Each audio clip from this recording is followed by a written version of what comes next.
மிகப்பெரிய குடும்பத்தில் பிறந்தவர் அவங்க சங்கீதா அவங்க. மிகப்பெரிய நடிகருக்கு மனைவியாக வந்தவர். உங்கள் குடும்ப பிரச்சனையில் உங்களுக்குள்ளே தான் தீர்த்துக்கணும்.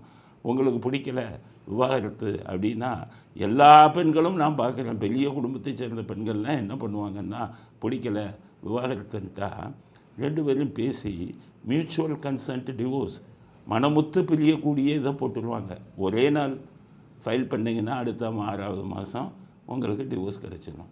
கோர்ட்டுக்கு போய் அலைய வேணாம், ஒவ்வொரு வாய்தாவுக்கும் போக வேண்டாம். உங்களுக்கும் கஷ்டம், அவருக்கும் கஷ்டம். நீங்கள் இதை எப்படி போட்டிருக்கணும்? பெரிய குடும்பத்தை சேர்ந்தவர்கள் உங்களுக்கு கோர்ட்டுக்கெல்லாம் போனால் பேர் கெடுமில்ல. அதனால் நீங்கள் என்ன பண்ணியிருக்கணும்?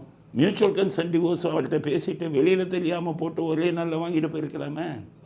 இப்போ எத்தனையோ பேர் போட்டாங்களே, தனுஷும் ரஜினிகாந்த் பொண்ணு போட்டாங்கல்ல, ஐஸ்வர்யா எப்படி போட்டாங்க? மியூச்சுவல் கன்சென்ட் வெளியிலே தெரியாமல் போட்டு போயிட்டாங்க. அது மாதிரி விவிஐபிக்கெல்லாம் நான் என்ன அட்வைஸ் பண்ணேன், கேஸை நடத்தாதீங்க. 3 வருஷம் 4 வருஷம் நடக்கும். ஒவ்வொரு வாய்தாவுக்கும் நீங்கள் நேராக போகணும். இது உங்களுக்கும் பிரச்சனை, கணவருக்கும் பிரச்சனை. அதனால் நீங்கள் இந்த திருட்டு கூட்டம் சொன்னதை கேட்டு நீங்கள் போட்டது தப்பு.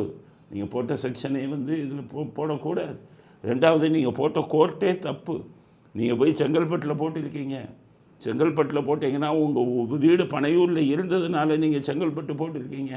அதுவும் இந்த கூட்டம் தான் சொல்லி கொடுத்துருக்கோம். இந்த கூட்டத்துக்கு சட்டமும் தெரியாது, ஒரு அளவும் தெரியாது. நீங்கள் எங்கே போட்டிருக்கணும்? உங்கள் கல்யாணம் 1999 இதில் தானே நடந்தது, எக்மோரில் தானே நடந்தது. எக்மோரில் நடந்ததுங்கும்போது நீங்கள் இதை சென்னை ஃபேமிலி கோர்ட்டு, ஹைகோர்ட்டு உள்ளே இருக்கிறதில் தான் போட்டிருக்கணும்.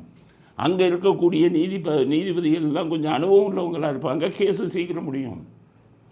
செங்கல்பட்டு போன்ற இதுகளில் போட்டிங்கன்னா அங்கே அனுபவம் அதிகம் இல்லாத ஜட்ஜுங்கள்லாம் வருவாங்க, சிவில் ஜட்ஜுங்க வருவாங்க. வருஷக்கணக்கில் இழுத்துட்டு போகும். உங்களுக்கும் பிரச்சனை, அவருக்கும் பிரச்சனை.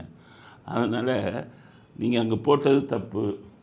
இந்த கூட்டத்து ஐடியாவை கேட்டது தப்பு. ஒரு பேருக்கு சட்டம் தெரியாது. இந்த கூட்டம் தப்பாக உங்கள் குடும்பத்துக்குள்ள குழப்பத்தை உருவாக்கி அதில் அரசியல் செய்யலாம்னு நினச்சிருப்பாங்க. நீங்கள் போட்ட காலம் தப்பு. எலெக்ஷன் முடிஞ்சு போட்டிருக்கலாம்.